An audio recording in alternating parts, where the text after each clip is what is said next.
শ্রেয়ন পরীক্ষা নিয়ে আজকা ওষুধ টষুধ মিলাইবা প্র্যাকটিক্যাল পরীক্ষা বাবা সব সময় তোমার একটা ভাইজলামি আর বড় মামি তো কয় শ্রাবণ পড়াশোনা করে ও তুমি তো বইলিয়া বইয়া থাকো আরে সত্যটা কয়ে নিলে কেমন হইব আর কানের মধ্যে ঝুনঝুনি লাগাই রাখছো ইডি দিয়া নি মিশন চলতেছে তুই আমি কি তা আমার তো রেডি তোর বাবা আমি রেডি নেই দিশা ক থাক কইস না কুসকা নেই হ্যাঁ আমার কেউ চিনতো না নারায়ণ না নিজের কাছে কেমন লাগে না ড্রেস কোনো মাইনে রাখে না নারায়ণ হেমচন্দ্র আমাদের কি শিক্ষা দিয়ে গেছে হ্যাঁ plain living and high thinking কত শাড়ি দিয়া দিই এটা কস্তা গেলি গা থাকে আছে আমি বাড়িতে গিয়ে সবাইকে শাড়ি দেখাবো হ্যাঁ কিন্তু আমি সাধারণভাবে থাকতে ভালোবাসি সাধারণভাবে থাকি না কস্তা শাড়ি কি কাণ্ড কত জনরে আমি শাড়ি দেই দিশা তুই তো এটার হিসাবও জানিস না হ্যাঁ বন্ধুরা হাজির হয়ে গেলাম নতুন ব্লগ নিয়ে স্টার্ট ব্লগে তোমাদের স্বাগত জানাচ্ছি আশা করছি তোমরা খুব ভালো আছো আমিও ভালো আছি এখন সময় সকাল 10:10 আর আমরা তৈরি হয়ে নিয়েছি দিশা যাবে অফিসে আর আমি কিছু আমার লিপস্টিকটা তো লাইট এখানে তো চোখা কই মা কি লিপস্টিক রাখতেছে আমি একটু গিফট কিনতে বেরোবো কেননা ওই মেজ বৌমা ওদের গৃহপ্রবেশ তো ওদের জন্য একটু গিফট কিনতে হবে হ্যাঁ তারপরে কলকাতা ওরা ফ্ল্যাট নিয়েছে সেটা তোমাদেরকে বলা হয়নি খুব আনন্দ হ্যাঁ আর আজকে আমার এক ছাত্রী মানে কাম কলিগ হ্যাঁ তার মেয়ের জন্মদিন সেই জন্য কিছু একটু কিনবো তো সকাল সকাল সেই জন্য বেরিয়ে পড়ছি নাক দিয়ে তো অঝরে চলো হাঁটি পা খোকন হাঁটে দিই পথে নিয়ে দাঁড়ায় থাকতাম এক মিনিট কত কেনাকাটা রয়েছে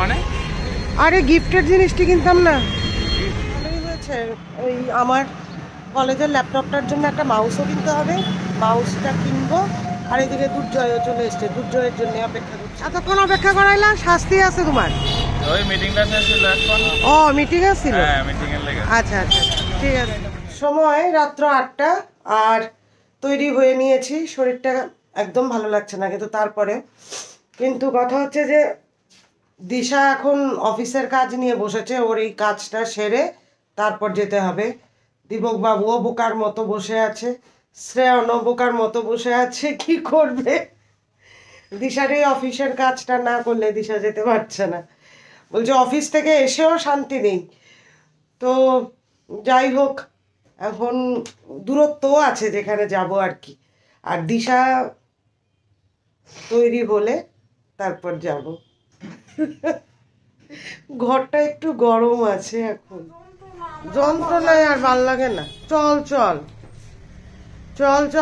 ঊর্ধ্ব গগনে বাজে মাদল হ্যাঁ চল এই তো মাদল বাজাইতেছে হয়েছে টাটা তোর কানের ঝুনঝুনি খুল সারাক্ষণ কেউ দিয়া রাখবো ইয়ারফোন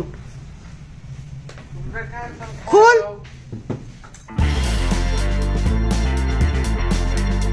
আমরা এসে গেছি তো এখন এটা শিবাংশ রেস্টুরেন্ট নাকি তো সিঁড়ি দিয়ে উঠতে হবে আসেনি কোনো দিন অ্যাম্বিয়েন্স কেমন কি আসে বিষয় এটা একটা বাস স্ট্যান্ড অ্যাকচুয়ালি আইএসবিটি এটা তো এটার ভেতর দিয়েই রেস্টুরেন্টখানা ওইদিকে আলো দেখা যাচ্ছে এটাই বোধহয়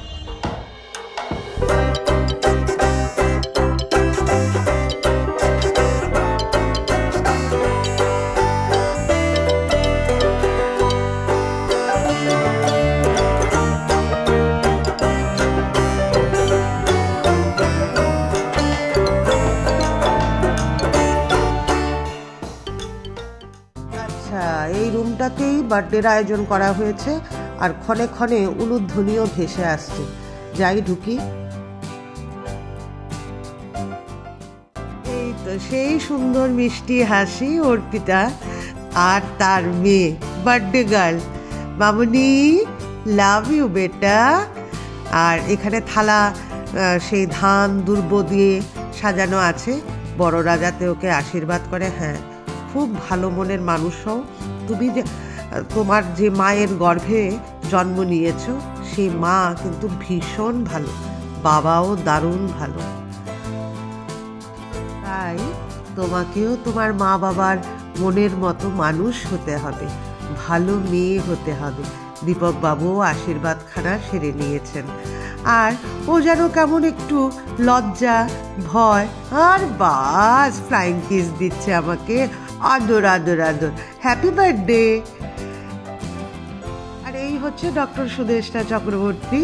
আমরা একসাথে উদয়পুরে 2-3 বছর কাজ করেছি।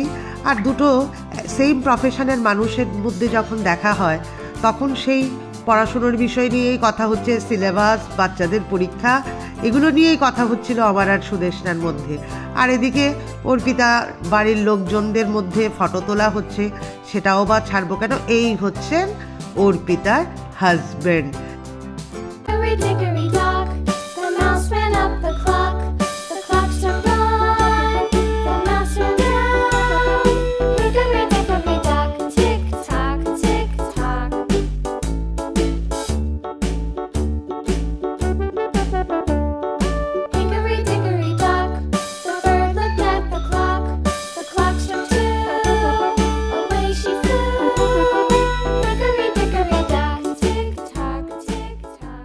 অর্পিতার হাজবেন্ড এতটা লম্বা যে আমার ক্যামেরায় আসছিল না, আর উনি এলে অর্পিতা আসবে না।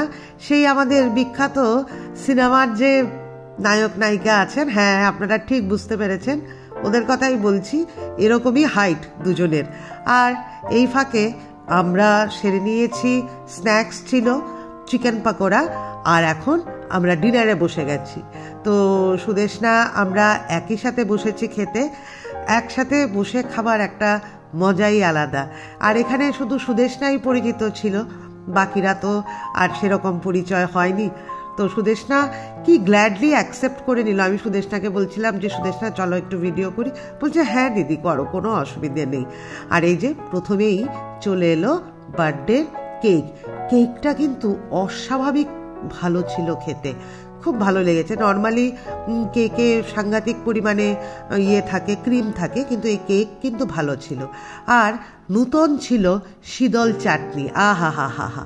জন্মদিনে শীতল চাটনি কিন্তু এই প্রথম মানে দেখলাম আর কি। বেশ ভালো হয়েছে রান্না বান্না, খাবার দাবার। আর মানে এত খেয়েছে, শ্রেয়নও সেই ডেজার্ট নিতে চাইছে না, আমি অবাক হয়ে গেলাম। তো আমারটা দীপক বাবুকেই দিয়ে দিলাম। তো সুদেষ্ণা এখন ফিরবে। টাটা সুদেষ্ণা, ভালো থেকো।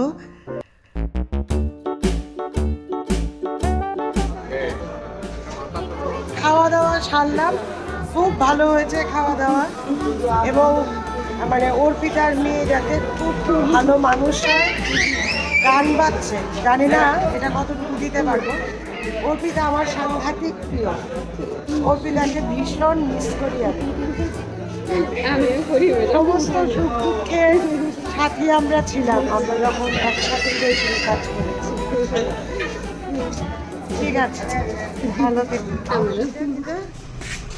কি থাকলে বাবা ডরাই যাব। তুই বাবা যে ডরাইতে কি লিখা